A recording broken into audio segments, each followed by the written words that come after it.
प्रदेश की राजनीति और प्रशासनिक परिदृश्य में हाल के दिनों में एक महत्वपूर्ण बदलाव की ओर इशारा किया है और एक बयान भी इससे जुड़ा सामने आया है। उत्तर प्रदेश के मुख्यमंत्री योगी आदित्यनाथ ने एक बड़ा ऐलान किया है जिसमें पुलिस और यादव अफसरों की फील्ड पोस्टिंग को लेकर नए नियम लागू किए जाएंगे।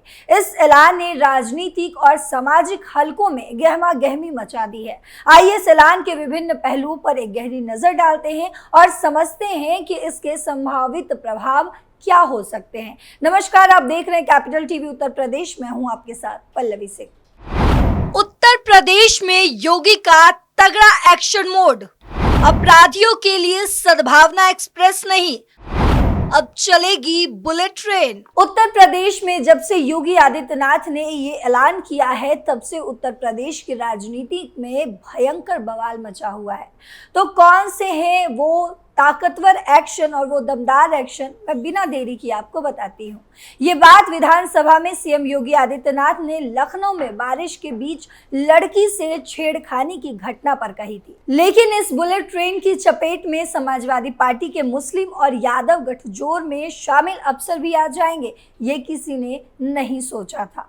दरअसल लोकसभा चुनाव में माई फैक्टर यानी कि मुस्लिम और यादव से चोट खा चुकी भाजपा सरकार ने अब प्रदेश में मुस्लिम और यादव अफसरों को फील्ड पोस्टिंग से दूर रखने की तैयारी कर ली है। इसकी शुरुआत विधानसभा उपचुनाव वाले 10 जिलों में पोस्टिंग पर रोक लगाकर कर दी गई है। इस चुनाव वाले जिले मुरादाबाद में सीडीओ को छोड़कर किसी भी जिले में जिलाधिकारी, police commissioner, SSP, SP, CDO, CMO सहित फील्ड से जुड़े अन्य महत्वपूर्ण पदों पर एक भी मुस्लिम और यादव अफसर पोस्टेड नहीं है। कहां होंगे उपचुनाव? अंबेडकर नगर की कटहरी, अयोध्या की मिल्कीपुर, भदोही की मांझला, गाजियाबाद मुरादाबाद की कुंदरकरी, अलीगढ़ की खैर, प्रयागराज की फूलपुर, कानपुर नगर की सीसामऊ, मुजफ्फरनगर की मीरापुर और मैनपुरी की करहल विधानसभा क्षेत्र में उपचुनाव होने हैं। वर्तमान में इन 10 सीटों में से एनडीए और सपा के पास 5-5 सीटें हैं, जहां भाजपा ने उपचुनाव में सभी सीटें जीतने का लक्ष्य रखा है। इसीलिए पार्टी एक-एक कदम रणनीति के साथ रख रही है। भाजपा सरकार और संगठन ने उपचुनाव की घोषणा से पहले जमीनी काम पूरा करने की रणनीति बनाई है। इसमें भाजपा के खिलाफ बने संविधान बदलने और आरक्षण समाप्त करने के नैरेटिव को समाप्त करना भी शामिल है। इसी नैरेटिव को खत्म करने के लिए यादव और मुस्लिम अफसरों को अब नॉन फील्ड पोस्टिंग दी जा रही है ताकि वे फील्ड में रहकर भाजपा के खिलाफ चल रही मुहिम का हिस्सा ना बन सके। रणनीति ये है कि यदि उपचुनाव में ये प्रयोग सफल रहा तो विधानसभा चुनाव 2027 के लिए इसे ब्लॉक और तहसील स्तर पर भी लागू किया जाएगा। ये शुरुआत भर है, 2027 से पहले नीचे तक बदलाव होगा। वहीं आपको बता दें कि भाजपा सरकार की इस रणनीति को विधानसभा चुनाव 2027 से पहले ही रिहर्सल मानी जा रही है।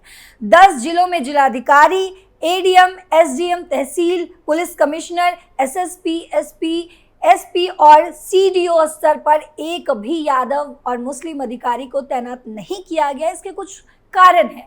मुख्य विकास अधिकारी, बेसिक शिक्षा अधिकारी, जिला विद्यालय निरीक्षक, मुख्य चिकित्सा अधिकारी स्तर पर भी इन जिलों में मुस्लिम या यादव अफसर को तैनाती नहीं दी गई है। आपको बता दें कि 2027 तक बीएलओ, लेखपाल, खंड शिक्षा अधिकारी, खंड विकास अधिकारी सहित अन्य स्तर पर भी मुस्लिम और यादव सहित सपा का वोट बैंक माने जाने वाले जातियों के कर्मचारी तक मुख्य धारा से बाहर करने की योजना बनाई गई है। नजर प्रतिद्वंदी उम्मीदवार की जाति पर भी। संगठन और सरकार विधानसभा चुनाव में प्रतिद्वंदी उम्मीदवारों पर भी नजर रख रही है। सरकार को उम्मीद है कि सपा कटहरी में कुर्मी और मिल्कीपुर में पासी समाज के व्यक्ति को प्रत्याशी बनाएगी।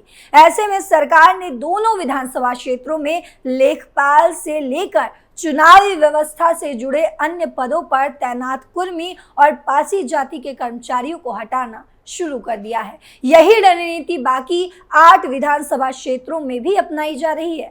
भाजपा का मानना है कि लोकसभा में मिले हार की वजह कहीं ना कहीं प्रशासन में की गई व्यवस्था थी। लेखपालों को मंत्री दे रहे भरोसा।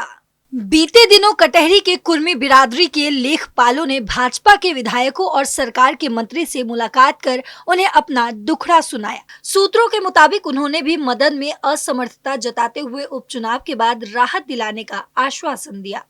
लोकसभा चुनाव के बाद सीएम योगी ने सभी 18 मंडलों के एनडीए के सांसद और विधायकों की बैठक की। बैठक में भी अधिकांश सांसदों और विधायकों ने यही मुद्दा उठाया कि थाना और तहसील से लेकर शिक्षा, स्वास्थ्य, कृषि, ग्राम्य विकास और ऊर्जा विभाग में भी सपा की मानसिकता वाले अधिकारी तैनात है।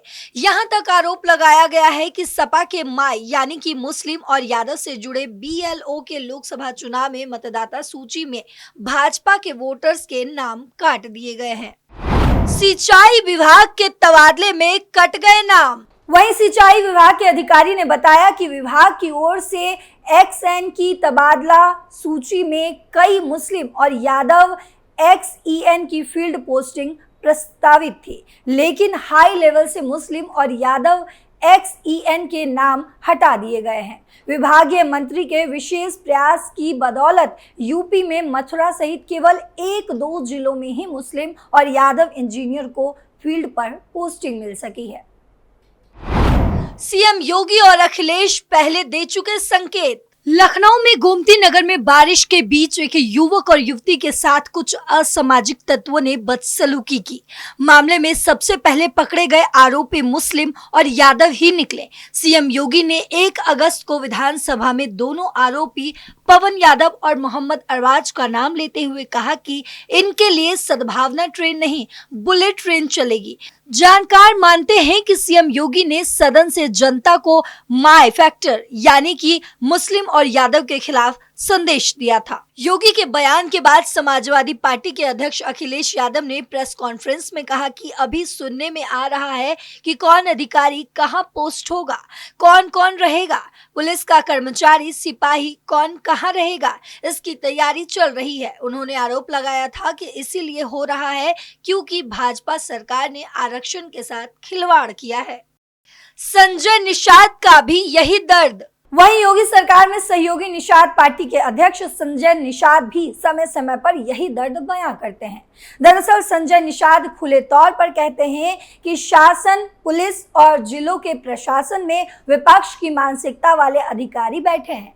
वही अधिकारी सरकार के खिलाफ काम भी करते हैं, सरकार की योजनाओं का लाभ जनता तक नहीं पहुंचने देते, पिछड़े और दलितों के हित में बाधक बनते हैं। क्या पहले भी ऐसा हुआ है?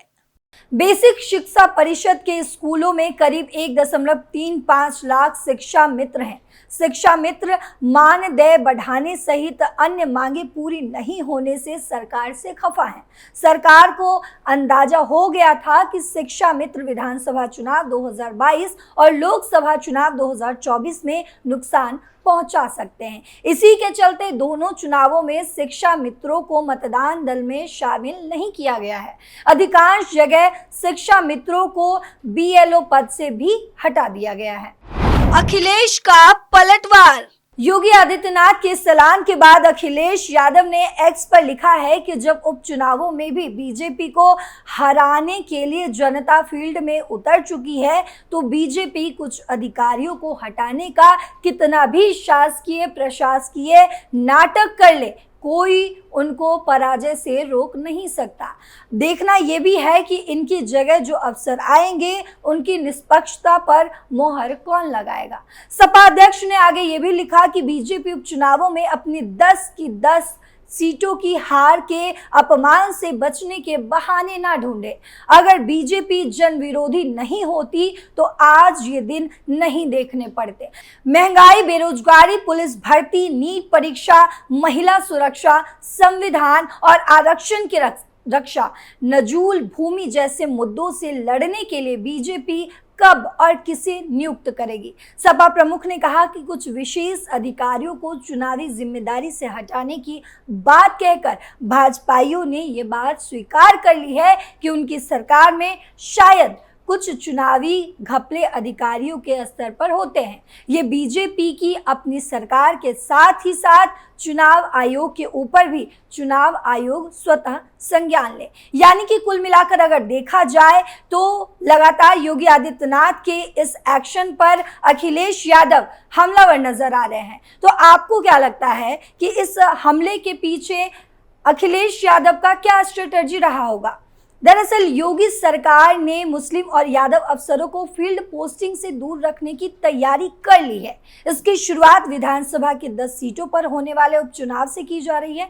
उपचुनावों वाले 10 जिलों में इन अधिकारियों की पोस्टिंग पर सरकार ने रोक लगा दी है। सरकार को रिपोर्ट मिली है कि लोकसभा चुनाव यादव और मुस्लिम अधिकारी और कर्मचारी की बड़ी भूमिका सपा और कांग्रेस को जिताने में रही है। इससे बीजेपी को काफी नुकसान हुआ है। चुनाव के बाद बीजेपी की कोर कमेटी की बैठक में इस पर चिंता भी जताई गई थी। इस बदलाव से आपको क्या लगता है, कमेंट बॉक्स में बताते जाइएगा। फिलहाल मेरे साथ इतना ही। देश और दुनिया की तमाम खबरों के लिए देखते रहिए कैपिटल टीवी। नमस्कार।